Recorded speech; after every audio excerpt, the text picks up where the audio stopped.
Ndasubiriye kugusuhuza nkwakaze nshuti mukunzi wacu wobandanya kubana natwe ngaha kuri ino mboneshakure igushikiriza amakuru, ibiganiro kumwe n'inkuru bigezweho biriko bivugwa irya nino mu gihugu c'u Burundi ndetse no hakurya y'imbibe z'igihugu c'u Burundi mu yandi makungu. Ndaguhaye ikaze, ndaguhaye mwiriwe neza cange mwaramutse bivanye n'aho udukurikira uherereye. Wowe udukurikira uri mu gihugu c'u Burundi ntunyemerere nkuhe mwiriwe neza ntanakwifuriza kubandanya uraroranirwa mu vyo uriko urarangura.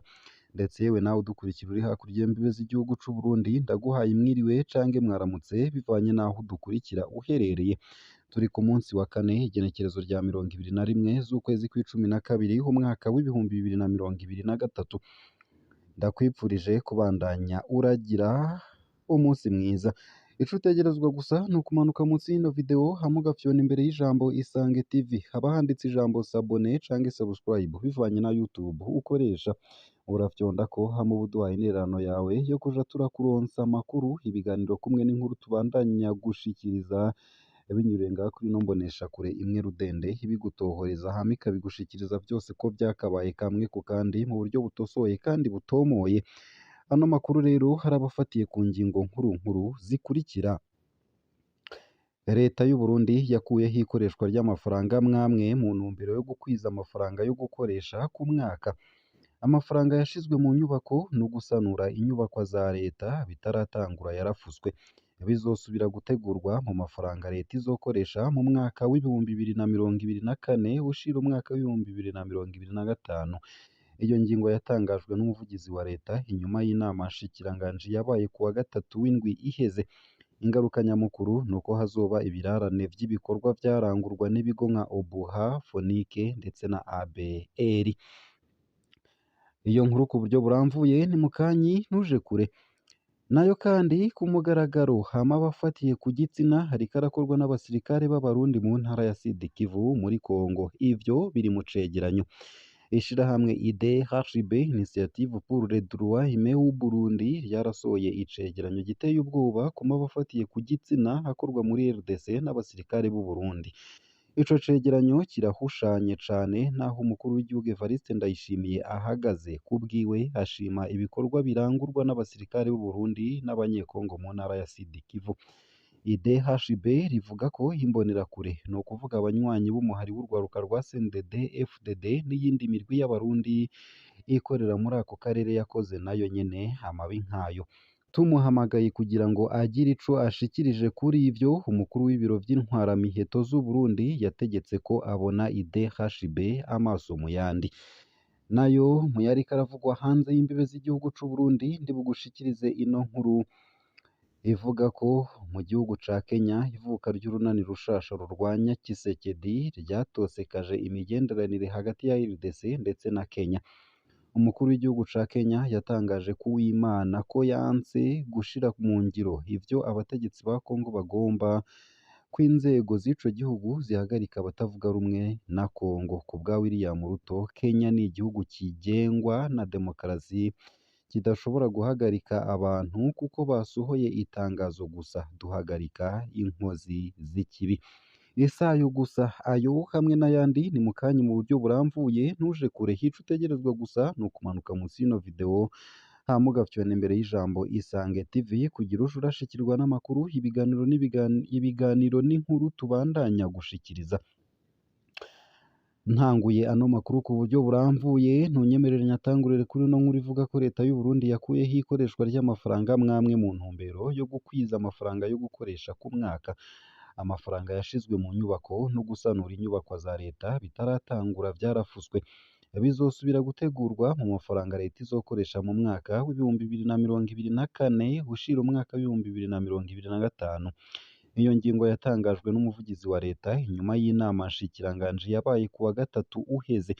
Ingaruka nyamukuru nuko hazoba ibirarane vy'ibikorwa vyarangurwa n'ibigo nka Obuha, Fonike ndetse na ABR. Jerome Niyonzima yabitangaje ko mu nama nshikiranganji ingingo nyinshi zafashwe. Ingaruka z'iyo ngingo ya leta yo kuraba ayo madeni nta bikorwa bishasha vyemewe gutegurwa. Umuvugizi mushasha wa leta y'u Burundi yamenyesheje ko leta yafashe iyo ngingo yo guhagarika ibikorwa byose vya Obuha, Fonike na OABR mu gice kigira gatatu n'ikigira kane c'umwaka. Ivyo bigo vya leta bizokoresha amafaranga ari ku bubiko bwavyo mu guhemba abakozi gusa. Ivyo leta yahora ituma bisaba kurihwa mu mafaranga mvamakungu navyo nyene vyarahagaritswe kiretse ku gisirikare, igipolisi n'ubushikiranganji bw'ubutungane. Leta yahaye uruhusha rudasanzwe igurwa ry'imodokari 8 zigenewe amashure y'uburaro. Umuvugizi wa leta Jerome Niyonzima yatangaje ko izo ngingo zafashwe na leta zafashwe mu ntumbero yo kuziganya amafaranga leta iriko irakoresha muri uwu mwaka. Kubwiwe leta yafashe ingingo zo kongereza amakori n'ayandi mafaranga yinjira, aho ni nko gutunganya ibisata vya OBR mu ntumbero yo gukingira ngo bikorere ku buhinga bwa none.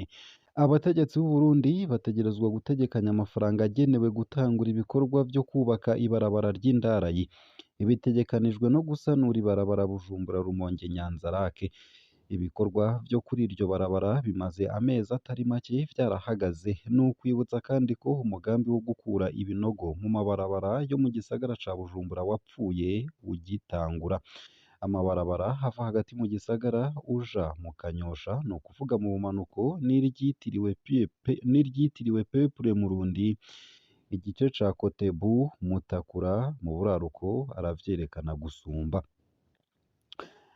Nayo mu yandi makuru nuko mu gihugu ca Repubulika Iharanira Demokarasi ya Kongo ku mugaragaro amabi afatiye ku gitsina ariko arakorwa n'abasirikare b'Abarundi mu ntara ya Sud Kivu ni muri Kongo. Ivyo bikaba biri mu cegeranyo ca IDHB.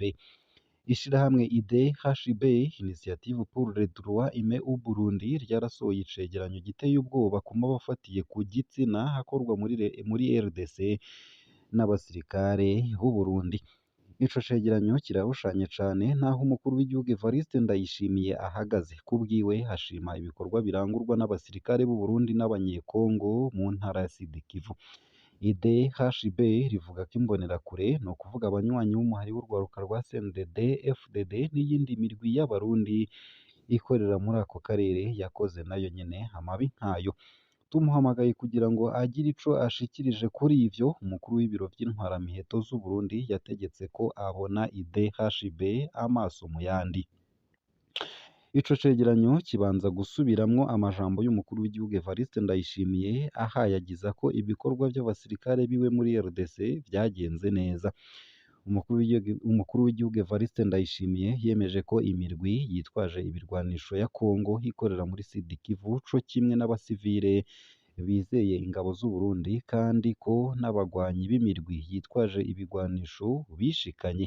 Uko akaba ariko iryo shirahamwe rishikiriza, ariko ukuri suko.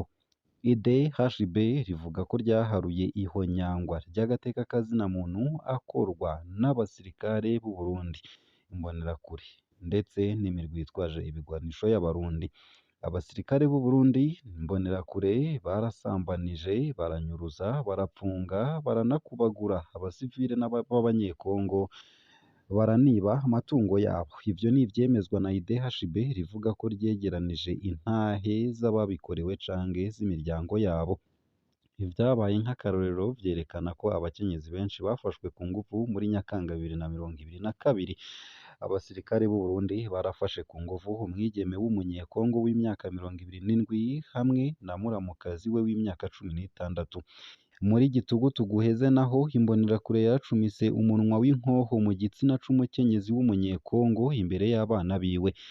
Uko akaba ariko IDHB yemeza ikiyamiriza inyuruzwa ry'abakenyezi rikorwa na Red Tabara, umurwi witwaje ibigwanisho w'u Burundi ucumbitse muri Sud Kivu, ufatwa n'abategetsi b'u Burundi ko hari umurwi w'iterabwoba. Kahise bamwe mu bihangange vyarungitswe muri RDC bivugwa mu mabi menshi yakozwe muri kahise k'u Burundi. Iryo shirahamwe risaba leta n'amashirahamwe mpuzamakungu gukora amatohoza yigenga, kubakura muri ivyo bikorwa vyo kubungabunga amahoro no kubakurikirana mu butungane bibaye ngombwa. Ivyo bidakozwe nta butungane buzoba ku banyekongo biciwe ababo.